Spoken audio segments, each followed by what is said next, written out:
बोलिए प्रेम से श्री सद्गुरु महाराज की जय।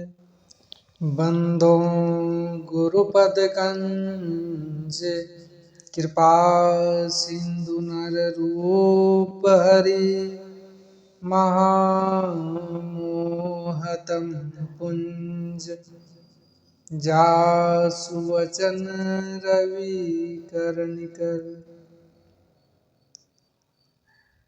प्यारी जनता, आज हम बात करेंगे जीवन कैसे जीना चाहिए। आप सब लोग खेती करते हैं। यदि आप लोग खेती ना करें तो क्या होगा? अन्न नहीं होगा, भोजन समाप्त हो जाएंगे। संसार में कैसी जीवन रहेगा?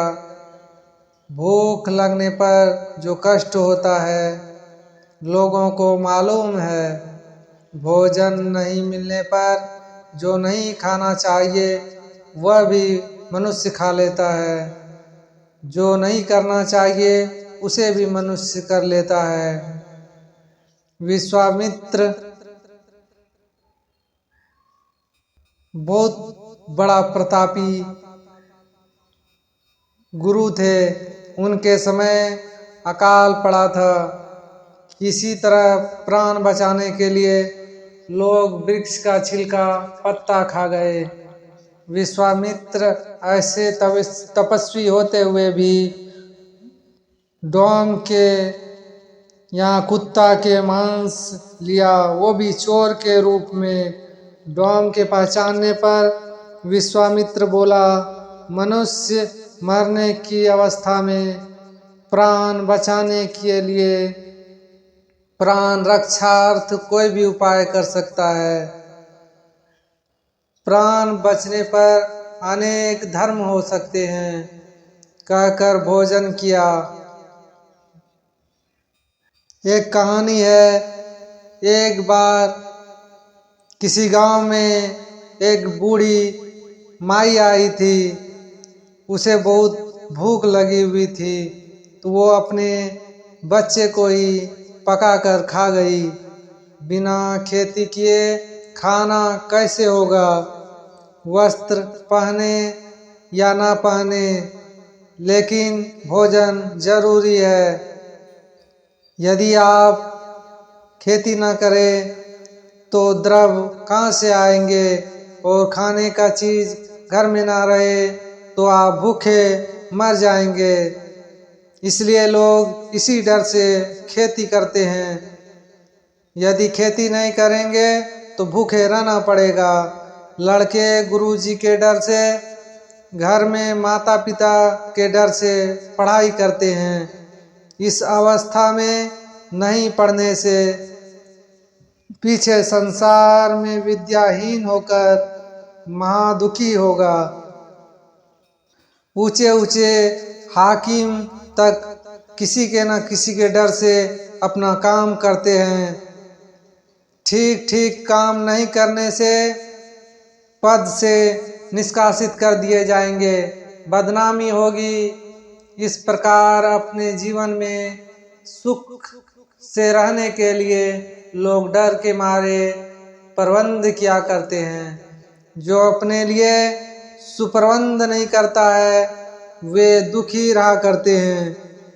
डर बहुत बड़ी और कड़ी छड़ी है। डर से लोग संसार का प्रबंध करते हैं सुखी रहने के लिए। यह भी डर रखो, इस जीवन के बाद क्या होगा? केवल शरीर को जला देने से ही काम समाप्त नहीं हो जाता। शरीर छूटने पर वह अपने कर्म के अनुरूप उस लोक में जाते हैं, पितृलोक, ब्रह्मलोक या नरक। जैसा कर्म किया है आपने उसके अनुरूप आपको कर्म मिलेंगे और फिर उसे भोग कर वापस इस संसार में आते हैं। गाड़ी के पहिया के समान उलट पुलट होते रहता है। प्रत्येक बार के जन्म में दुख सुख होता रहता है। ब्रह्मा के धाम में जाओ तो भी कर्म फल नहीं छूटता। इस प्रकार आवागमन का कष्ट लगा रहता है। सब सुकर्म या सब दुष्कर्म ही किसी से हो, यह संभव नहीं है। सब कुछ न कुछ सुकर्म और दुष्कर्म करते रहते हैं। आदमी कर्म से ही बूढ़े या भले का संग करते हैं। सुकर्म करके लोग स्वर्ग जाते हैं।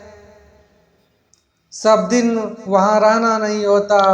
संसार में एक जीवन के लिए प्रबंध करते हैं, किंतु इस एक जीवन के लिए और एक जीवन के बाद क्या होगा, इसके लिए भी कुछ प्रयत्न करो। निधड़क बैठा नाम बिनु, चैती न करे पुकार। यह तन जल का बुदबुदा, बिन सत नाई पार। पाँचों नौवत बाजती, होत क्षति सो राग। सो मंदिर खाली पड़ा, बैठन लागे का। कबीर साहब की वाणी है, पूर्ण संत की, पूर्ण ईश्वर का भजन करो तो आपके सब दुख छूट जाएंगे। ईश्वर शरीर का इस स्थूल तल है, इसके भीतर जो प्रवेश करता है वह सूक्ष्म तल में जाता है। सूक्ष्म तल जहाँ तक है उसको पार करने पर कारण आता है। यह कारण भी छूट जाता है, तब महाकारण होता है। ये चारों जड़ शरीर है। जड़ अज्ञान, इसके बाद चेतन अर्थात ज्ञानमय संसार, ज्ञानमय शरीर आता है। यही 5 तल है। इन्हीं 5 तल से शब्द होते रहता है। कोई कहे शब्द क्या होता है, बिना शब्द के सृष्टि नहीं होती। इन 5 के केंद्र हैं। बिना केंद्र के मंडल नहीं बन सकते। बिना विद्या के कोई ईश्वर को, धर्म को नहीं समझ सकता। कबीर साहब नहीं पढ़े थे, उनका नकल नहीं हो सकता। सूर्य ईश्वर का बनाया हुआ है। मनुष्य अपनी से फिर सूर्य नहीं बना सकता। उसी प्रकार कबीर साहब बनाए हुए थे, उनको बनना नहीं था। मिट्टी से बर्तन बनता है। भूमंडल की थोड़ी थोड़ी मिट्टी एक एक बर्तन का कारण है। उन सब थोड़ी मिट्टी का खजाना वो मिट्टी है। जितनी मिट्टी से वह बर्तन बनता है और वह जहाँ से मिट्टी ली गई है वह भी स्थान है। जहाँ से मिट्टी ली गई वह महाकारण है। सब मिट्टी कारण है और उसके खानी महाकारण है। कारण बीज सबब जो कारण रूप में आता है वह फूट फूट अलग अलग रूप में हो जाता है। यह वृष्टि रूप में है। जो समष्टि रूप में है वह महाकारण है। 3 गुणों के मिलने को प्रकृति कहते हैं। उत्पत्ति, स्थिति और विनाश, ये 3 गुण हैं। उत्पन्न करने की शक्ति रजोगुण, पालन करने की शक्ति सतोगुण, विनाश करने की शक्ति तमोगुण है। इन 3 गुणों से विशेष संसार में क्या है? संसार में यही तीनों गुण काम करते हैं। 3 गुणों के समरूप जो है वह प्रकृति है। उत्पादक, पोषक, विनाशक, तीनों का सम्मिश्रण रूप ही वो प्रकृति है। यही प्रकृति समरूप में रहने से महाकारण है। इसका नाप जोक नहीं हो सकता। तीन शक्ति जहाँ समरूप में है, कुछ हलचल नहीं हो सकता। तीन छोर वाली रस्सी को तीन बराबर बल वाला आदमी खींचे तो हलचल नहीं होगा। उसी प्रकार तीनों गुण समरूप में रहने पर महाकारण है। जब ईश्वर की मौज होगी, प्रकृति के किसी अंश पर मौज पड़ने से उस अंश का भाग कंपित हो जाएगा। यह हो जाएगा कारण, और अकंपित भाग महाकारण हो जाएगा। महाकारण के बिना कारण नहीं होगा। धान का बीज कारण है। धान बोने से अंकुर होता है, यह सूक्ष्म है, और धान का वृक्ष हो जाता है, तब होता है स्थूल। इस प्रकार प्रकृति की चार रूप हैं। यही रचना है। हम लोग प्रकृति के स्थूल भाग में हैं। अपने अंदर धसो तो सबसे बारीक वह है जो आंख बंद करने पर अंधकार मालूम पड़ता है। अंधकार से आगे बढ़ो तो सूक्ष्म में चले जाओगे। अंधकार छूटने पर क्या मिलेगा? प्रकाश मिलेगा। अंधकार से जिसकी वृत्ति प्रकाश में गई, वह सूक्ष्म में चला गया। यही ऊपर उठना है। स्थूल भाग में रहने पर कितना दूर देखते हो, कितना दूर तक विचरण करते हो। उसी प्रकार सूक्ष्म में जाने पर सूक्ष्म संसार को दूर तक देखोगे और विचरण करोगे। यह अवस्था जागृत, स्वप्न और सुषुप्ति किसी में नहीं रहोगे। तीनों अवस्थाओं को पार कर जाओगे, तब पाओगे। स्थूल में ये तीन अवस्थाएं हैं, किंतु सूक्ष्म में प्रवेश करने पर ये तीनों अवस्थाएं छूट जाती है और वह अवस्था तुरीय होती है। तुरीय अवस्था का मैदान बहुत लंबा है। सूक्ष्म कारण, महाकारण इसी अवस्था में है। यह चौथी अवस्था है। अंधकार से ऊपर उठने पर अपने शरीर का और संसार का ज्ञान नहीं रहता है। इस शरीर के भीतर 5 दर्जे हैं और संसार के भी 5 दर्जे हैं। हम लोग जिसमें घूमते फिरते हैं, कहाँ शून्य में, स्थूल आकाश बाहर में भी है और आपके अंदर में भी है। शून्य सूक्ष्म है। सूक्ष्म स्थूल में स्वाभाविक समाया हुआ रहता है। शरीर स्थूल है, इसमें शून्य का समाना स्वाभाविक है।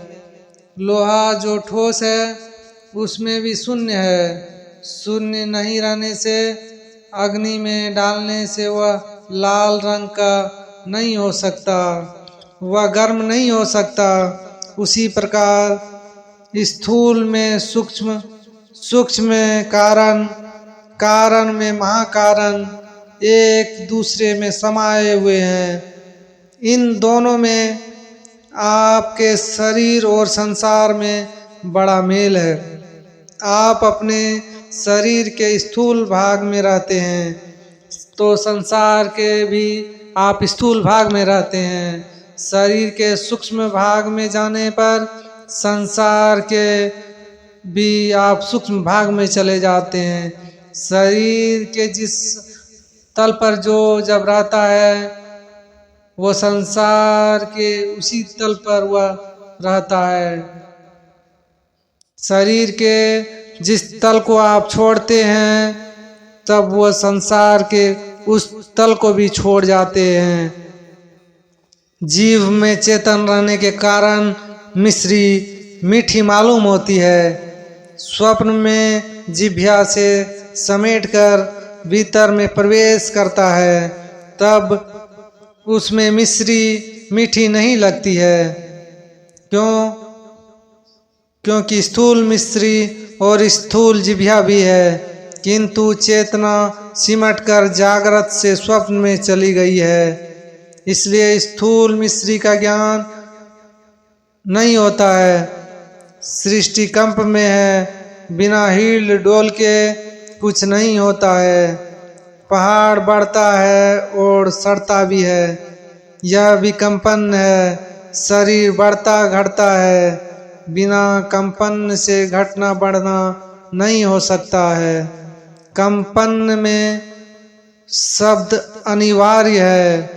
5 नौवत के 5 केंद्र हैं, पांचों में शब्द होते हैं। जिस मंडल में रहते हो उस मंडल की शब्द का ज्ञान होता है। पांचों मंडल के जो शब्द हैं वह नौवत है। नौवत खुशहाली में बजाया जाता है। इस अंदर की नौवत में भी बहुत मीठा शब्द होता है। शब्द में अपनी ओर आकर्षण करने का गुण होता है। अपने उद्गम स्थान पर खींचता है। अपने अंदर रहकर सूक्ष्म मंडल का जो शब्द सुनेगा वो सूक्ष्म के केंद्र में उसकी वृत्ति चली जाएगी। दूसरी बात है, ऊपर का शब्द नीचे दूर तक आता है, नीचे का शब्द ऊपर दूर तक नहीं जाता है। इसलिए सूक्ष्म के केंद्र पर पहुंचने पर कारण के शब्द को पहचानना, सुनना संभव है। इसी प्रकार कारण के केंद्र पर पहुंचने पर महाकारण के शब्द को पकड़ना संभव है और महाकारण के केंद्र पर पहुंचने पर केवल्य के सर्व शब्द को सुनना संभव है। इस पांचवें केंद्र में पहुंचने पर वह सतनाम को पहचानेगा। उसी को ऋषियों ने ओम, उद्गीत आदि कहा। उसका केंद्र परमात्मा है। उसको पकड़ने पर परमात्मा को प्राप्त कर लोगे। इसलिए कबीर साहब ने कहा है, पांचों नौवत बाजती होत छती सो राग, सो मन मंदिर खाली पड़ा बैठन लागे काग। तुम्हारे अंदर ऐसे महान यंत्र हैं जिनको पकड़ो तो ईश्वर के पहचान हो जाएंगे।